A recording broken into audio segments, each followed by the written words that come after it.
Hello everyone and welcome back. In today's video we got another news video here to discuss. We're doing a Wednesday news video, which is a little bit surprising here, but it is a news video nonetheless. We've got a lot of things to talk about. Pittsburgh, Philadelphia, San Jose, New York Islanders, Seattle, Arizona. There's a long list of things we're going to talk about today, plus we got a couple of major signings and lots of waiver updates. We'll go to all of that coming up right now.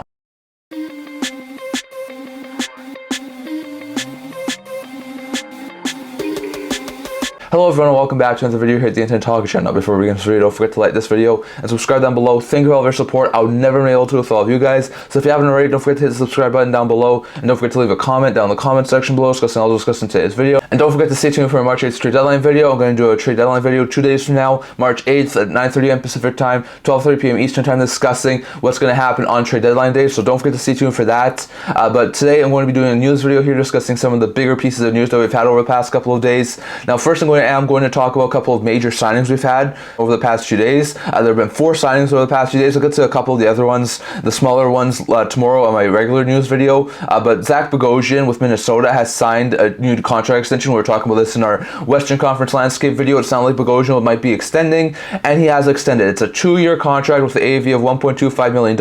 Deal began at the start of next year. Bogosian's actually fitting quite well with Minnesota. After only getting into 4 games with Tampa, he's put up a goal, 8 assists, 9 points in 43 games with Minnesota. He's looked absolutely great. Now this, I think, might make a guy like John Merrill or Alex Goligoski expendable. The Wild do have a lot of veterans now locked up on their team long term, so I do wonder if they do consider moving a guy like Goligoski or Merrill, maybe not before a deadline, but maybe in the offseason. So we'll have to wait and see exactly what happens there, but it's a very good signing there for the Wild. Bogosian's fitting well. He's a solid third pair at defenseman, and he can be a really good depth defenseman for the next couple of years for Minnesota Wild. So a very good pickup there for the Wild. And if things don't work out and he was to be placed on waivers, they can basically bury the entirety of the cap hit in the minors. So a very good pickup there for the Minnesota Wild. And then we also saw one more signing that was earlier today, and that was between the Washington Capitals and Rasmus Sandin. Now Rasmus Sandin was picked up last year at a trade deadline by the Washington Capitals from the Toronto Maple Leafs. Was brought in, actually did quite well after putting up 20 points in 52 games with the Toronto Maple Leafs, put up 15 points in 19 games with the Washington.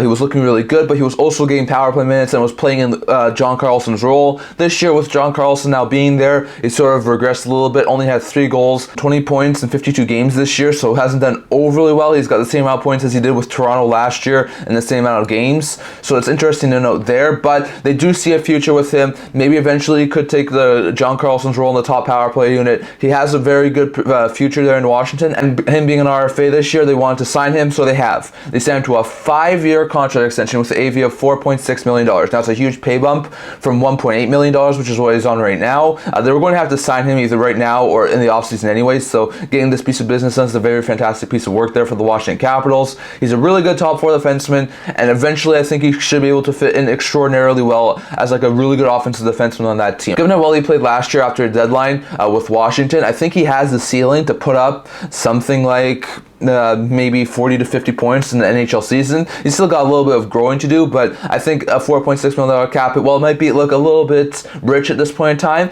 eventually will be, I think, a steal of a deal for the Washington Capitals. So a really good sign there for the Capitals. They signed Rasmus Sandin, and those are the 2 signings we've had over the past couple of days. Sandin signed a 5-year, $4.6 million AAV extension with the Washington Capitals. Bogosian a 2-year deal with the AAV of $1.25 million on the cap hit for the Wild, and those are 2 really good signings there. Wild got a depth defenseman locked up who was a penny UFA, and the Capitals signed one of their RFAs to a new mega long-term extension. So very good stuff there for the Capitals and the Wild. Going over to a quick look at the waiver updates part of the video. Now at this point in time, I don't know exactly the outcome of the players who were placed on waivers yesterday, but just a quick rundown here of the waivers. Joel Hanley, who was placed on waivers yesterday, we talked about this, was claimed. He was claimed by the Calgary Flames. A lot of people have been saying this is another compensation for the Dallas Stars for getting Chris Tanev. So if you include Hanley in there, you could say Hanley and Grushnikov and a 2nd and a 3rd round pick potentially. So a lot of people have been saying that Hanley should be able to fit in really well on a 3rd pair in Calgary. Given the fact Calgary's about to move Hanifin, he's going to get a bigger role too. So I think this is a really good move there for the Flames to add depth defenseman in Hanley. The Washington Capitals have reclaimed Matthew Phillips. I said this was a possibility in my video yesterday. I thought Phillips could definitely be reclaimed. The Capitals, like we said yesterday, also moved Mantha, so that allows them to possibly have Phillips Philips as a solid bomb six forward, and if they do move a couple more forwards, look at Dowd, look at Oshie, look at Pacioretty, I think Philips could wind up having a top 9 role to finish out the season in Washington. So very good stuff there for the Philips. Aaron Dell did clear waivers in LA, thought he would. Everyone had a chance to claim him, no one did, so he goes to minors there for the LA Kings, and he'll be the third stringer for the foreseeable future. And then we saw 5 players we placed on waivers yesterday too. First, Max Comtois recently signed a contract extension with the Carolina Hurricanes. He was placed on waivers, probably going to go to the minors, be a solid depth add for the Carolina Hurricanes, so that's a pretty good deal for Carolina. Vinny Lettieri and Jacob Lucchini were both placed on waivers by Minnesota Wild. Both are decent bomb six forwards. They're more likely AHL players at this point in time, so I wouldn't be overly surprised if they cleared, but Lettieri in particular has been really good this year, so I would wonder if one of those two guys could potentially be claimed. Vancouver placed Gillian Breezeball on waivers. Now I would expect he does clear. He's coming off of long-term injury reserve. He's been out for a couple of months. He's a decent depth defenseman, but I do wonder with him coming off of injury reserve if anyone really does take a look at him, so we'll have to wait and see on that. And Sam Gagner in Edmonton is also placed on waivers. Now Gagner has been a healthy scratch for quite some time for the Edmonton Oilers, basically being their 13th forward. The Oilers are trying to improve this team to try and make a couple of additions before a deadline, so getting as much cap space as they can would help them for sure. So moving Gagner, if he clears, he can go to the minors and be a solid call-up option if they run into some injuries. So some really interesting waiver updates there. So Hanley was claimed by Calgary, Phillips was reclaimed by Washington, and Dell was cleared, but now Breezeball's on waivers, Gagner's on waivers, Lucchini and Lettieri on waivers, on top of Breezeball being on waivers for Vancouver Canucks. And so definitely some interesting waiver updates there from the past couple of days.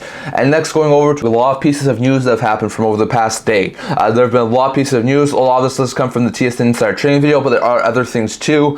First, David Pagnotta's been talking a little bit about some things over the past while. He says that Alex Barabanov in San Jose, contract extension talks have not really gone anywhere with San Jose, and it sounds like Barabanov is on the trade market and the Sharks are actively shopping him. Not too surprised there. I've talked about this before. He's a decent forward. He had a fantastic year last year, having a down year this year, but has dealt with injuries. He signed for the rest of this year at a $2.5 million cap hit. Could be one of the sounds of the Sharks' better trade chips, so it sounds like they are trying to shop him around, so I expect the Barabanov trade potentially in the next 2 days. David Pagnotta is also mentioning that Wahlstrom in the Islanders organization is also available. He said they're looking for a more long-term goal scorer. They're looking to try and trade some pieces, and Wahlstrom might be a guy who winds up being moved, so I could see a lot of teams have interest in Wahlstrom. He hasn't worked out overly well with New York and has been healthy scratched multiple times, but he had a fantastic junior career. He looked like a very promising prospect, and I think if in the right situation, he could eventually maybe be like a 20 to 30 goal scorer, so we'll have to watch out on that, but it does sound like Wahlstrom is available according to David Pagnotta. Jake Guentzel, it sounds like he will be moved at some point today. According to Darren Dreger yesterday, it sounded like Jake Guentzel, the Penguins really want to move him by today. They're looking for a first-round pick,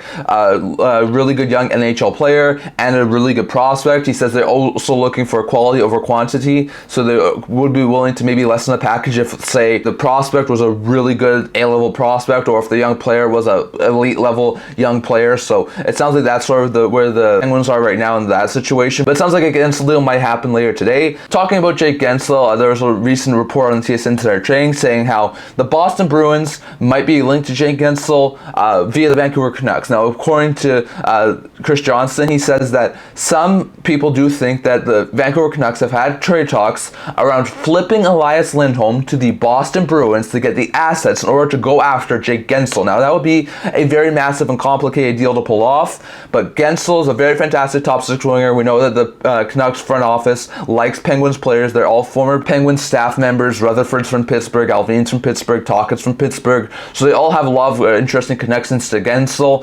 Lindholm has not worked out overly well with Vancouver, and we know that Boston is looking for a top six center, so they could help the Boston Bruins fill their top six center needs. We know that there's not a whole bunch of really other great top six center options there on the open market, so they could definitely look at that. We know that with Lindholm not fitting in overly well, they could definitely look to a guy like Guentzel to be a really good fit in their top six, and the Penguins could definitely maybe use this as sort of like a stepping stone to get their asking price of what they want. So it could be a really interesting sort of like 3-team deal to see Lindholm go from Vancouver, who they just acquired, to Boston, and then go use the assets to go after Guentzel. So it will be an interesting situation to watch out for, but that we could see from Guentzel. And apparently it doesn't sound like Vancouver is the front runners for Guentzel, but if they were to be able to make that sort of a move, that would be a really interesting deal for Vancouver. So we'll have to wait and see on that. On top of that, also on the TSN Insider Training, a couple other things to talk about. Toffoli's situation is going to wait till Friday they really want to try and wait as long as they can before they have to make a decision on Toffoli. I just think there is a possibility they could trade him.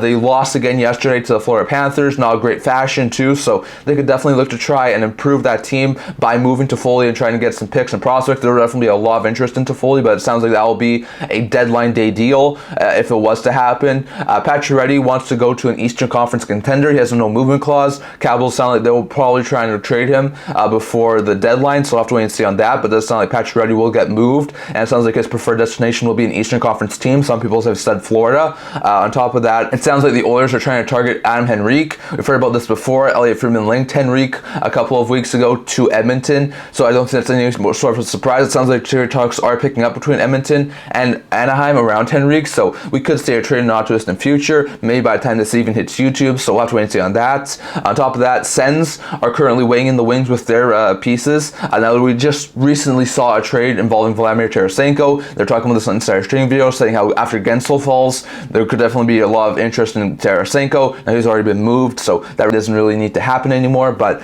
on top of that, he does think that there's a possibility that after Hanifin gets moved, some more trade talk could be picking up around Jacob Chychrun. Not sure if they're going to move Chychrun. A lot of this has been speculation that teams are looking to add Chychrun given the fact that the Senators don't have him on a long-term deal, but I think there's still a very likely possibility they keep Chychrun, so we'll have to wait and see on that. And lastly, both Alex Wennberg for a second straight game, and then also Jason Zucker were held out of their games yesterday due to trade-related reasons, so it sounds like Alex Wennberg in Seattle and Jason Zucker in Arizona are both going to be trading in the not too distant future. Not sure what the returns would be for those two guys. Zucker's a really good middle six forward. Wennberg's a really good second, third line center, so it sounds like those two are probably going to get dealt in the not too distant future, but at this point in time, as they're recording this video, it hasn't happened yet. Maybe by the time this hits YouTube, but for the time being, it hasn't happened yet. So we'll have to wait and see exactly what happens there. But lots of interesting news over the past little while. I'll come back again with a news video tomorrow discussing a lot of things before we do the live stream video on Friday. Like I said, 9:30 a.m. Pacific time, at 12:30 p.m. Eastern time, so stay tuned for that.